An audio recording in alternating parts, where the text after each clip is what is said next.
नमस्कार और आप देख रहे हैं पल पल। विरोधियों को सताने का हथियार है राजद्रोह कानून। सुप्रीम कोर्ट के मुख्य न्यायाधीश जस्टिस एन.वी. रमन ने समस्याओं से जुड़ी धाराओं पर अपनी बात कहने के साथ साथ जिस तरह से सरकार को नसीहत देना शुरू कर दिया है, उससे लगता है कि वह भारतीय दंड संहिता की कई धाराओं में बदलाव के पक्षधर हैं। अगर उनका मकसद वास्तव में यही है तो वाकई में ये स्वागत योग्य है और एक ज़बरदस्त सोच। दरअसल आज़ादी के 7 दशक के बाद भी एक हमारा ही देश है और हमारा ही संविधान है, उसी घिसी पिटी कानून की लकीर को पीट रहा है, जिसके दम पर अंग्रेज़ों ने हमें सैकड़ों वर्षों तक गुलाम बनाकर रखा। जिस कानून का हवाला देकर के पुलिस अपनी करामात, जिसके दम पर अदालत को गुमराह करके निर्दोष जनता को जेल में सड़ा देती है, तो वहीं दूसरी ओर इन्हीं कानूनों को और उसकी कमज़ोर कड़ियों को तोड़कर बड़े बड़े गुनहगार सज़ा से बच जाते हैं। इन लोगों के पास सबसे बड़ा हथियार होता है पैसा। पैसे के दम पर वे कुछ भी कर लेते हैं, और वे क्यों कर लेते हैं वो आप सभी जानते हैं। ऐसे कानून में बदलाव पर जो सलाह मुख्य न्यायाधीश महोदय ने दी है, जिसके लिए देश की जनता उन्हें धन्यवाद अवश्य देना चाहेगी। अभी हाल ही में भाजपा नेता और वकील अश्विनी कुमार उपाध्याय ने एक जनहित याचिका दायर की, जिसमें केंद्र सरकार के निर्देश देने का अनुरोध किया गया। उसमें कहा गया कि वह एक न्यायिक आयोग या विशेषज्ञ समिति का गठन करे, जो भ्रष्टाचार और अपराध के सभी घरेलू आंतरिक कानूनों का अध्ययन करके सख्त कानून वाली आईपीसी का ड्राफ्ट तैयार करे, जो एक देश एक दंड विधान की अवधारणा पर आधारित हो। इससे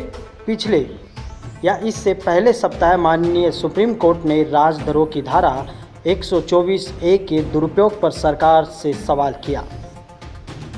उन्होंने कहा कि स्वतंत्रता के लिए अंग्रेजों से आज़ादी पाने वालों के खिलाफ अंग्रेजों द्वारा ही उपयोग में लाए गए इस कानून को खत्म क्यों नहीं करती सरकार। वहीं माननीय अदालत ने एक बेहतरीन उदाहरण देते हुए कहा कि राजद्रोह कानून का इस तरह से प्रयोग हो रहा है जैसे किसी बढ़ई को लकड़ी का टुकड़ा काटने के लिए आरी दी जाए और वह पूरा सारा जंगल ही काट डाले। अदालत ने कहा कि अंग्रेज इस कानून का दुरुपयोग स्वतंत्रता आंदोलन को दबाने के लिए करते थे। सरकार ने कई कानून रद्द किए, पर पता नहीं इस पर ध्यान क्यों नहीं दिया गया। माननीय कोर्ट ने इस पर आश्चर्य प्रकट करते हुए कहा और केंद्र सरकार को इसके लिए नोटिस भी जारी किया। पीठ ने पुलिस के लिए भी कहा कि अगर वह किसी को फंसाना चाहती है तो 124A भी लगा देती है। जिस पर भी यह धारा लगती है वह डर जाता है, इसलिए इन मुद्दों पर गंभीरता से विचार करने की ज़रूरत है। पीठ ने चिंता जताते हुए कहा है कि हमारी चिंता कानून के दुरुपयोग और कार्यपालिका की कोई जिम्मेदारी नहीं होने को लेकर है। आपको बता दें कि मौजूदा याचिका मेजर जनरल, जो कि रिटायर्ड हैं, M.G. वोम्बटकेरे ने दाखिल की है, जिसमें राजद्रोह कानून को रद्द करवाने की मांग की गई है।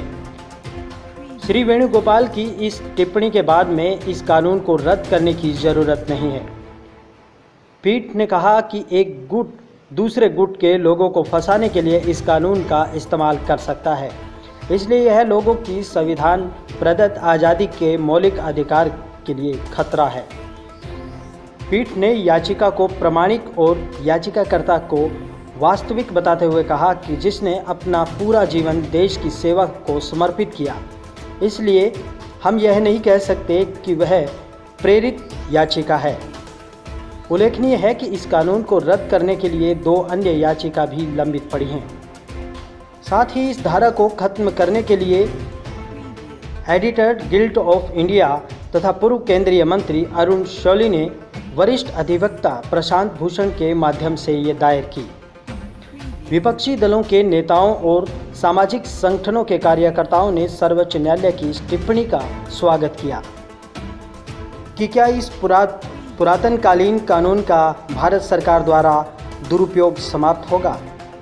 कांग्रेस की ओर से राहुल गांधी ने इसका स्वागत किया और इस पर भाजपा ने सकारात्मक नहीं बल्कि आक्रामक जवाब देते हुए कहा कि उनकी ही सरकार वर्ष 2004 से 2014 तक रही। फिर इस कानून को समाप्त करने से उन्हें किसने रोका था?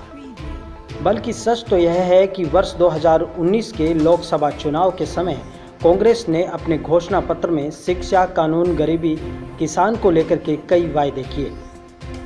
उन वायदों में से एक था जिसकी काफ़ी चर्चा भी रही, वह है आईपीसी की धारा 124A को खत्म करना। लेकिन कांग्रेस की सरकार भी नहीं बनी और उनका वादा भी पूरा नहीं हो पाया। लेकिन जो भी हो, यदि सर्वोच्च न्यायालय की गंभीर टिप्पणी का असर सरकार पर होता है तो उसे आम लोगों में सरकार की साख तो बढ़ेगी ही, लेकिन जब तक सरकार में बैठे उच्च पदस्थ लोगों की इच्छा नहीं होगी तब तक शायद ब्रिटिशकालीन इस कानून को खत्म नहीं किया जा सकता।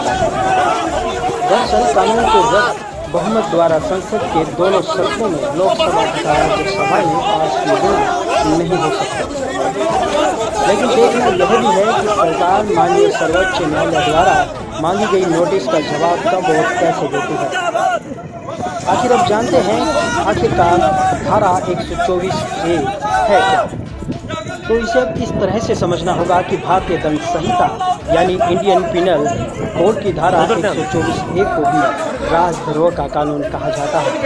अगर कोई व्यक्ति देश की एकता और अखंडता को नुकसान पहुंचाने वाली गतिविधियों को सार्वजनिक रूप से अंजाम देता है तो उसकी गतिविधि 124A के अधीन आती है। साथ ही अगर कोई व्यक्ति सरकार विरोधी सामग्री लिखता या बोलता है तो ऐसी सामग्री का समर्थन करता है तो राष्ट्रीय चिन्हों का अपमान करने के साथ संविधान को अपमानित करने की कोशिश करता है तो उसके खिलाफ आईपीसी की धारा 124A राजद्रोह का मामला दर्ज हो सकता है।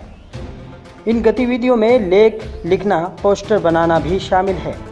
यह कानून आज से नहीं बल्कि अंग्रेज़ों के ज़माने का कानून है और आज़ादी से पहले भी और इस भारत में भी मौजूद था और इस नवीनतम भारत में भी मौजूद है।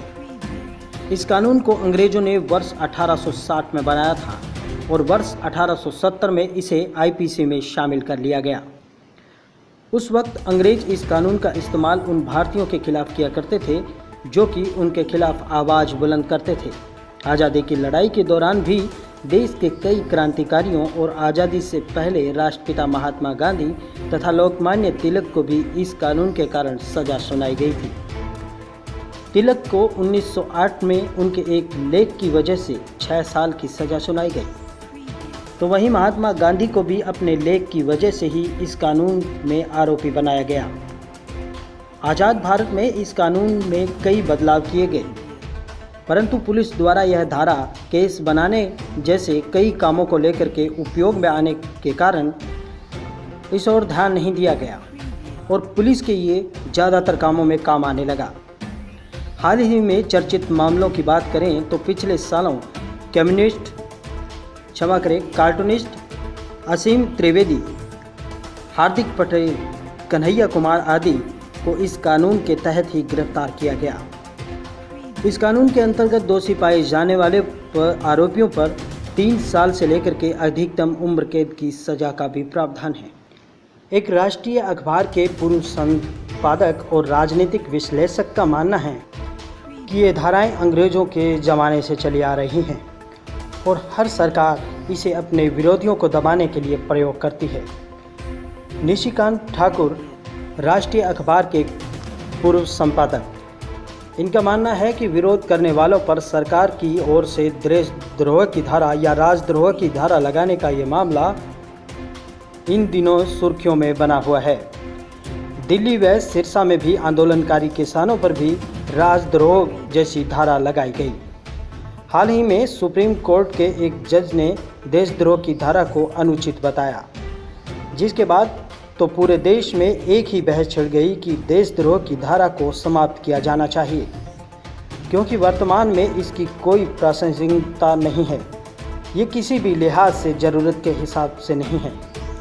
इसी मुद्दे पर राजनीतिक विश्लेषकों ने कई बार विशेष प्रकार से विस्तृत लेख प्रकाशित किए हैं। इस पर काफ़ी लंबी चर्चा हो सकती है। एक बार फिर से आपसे मुलाकात होगी अगले विश्लेषण में। तब तक के लिए नमस्कार।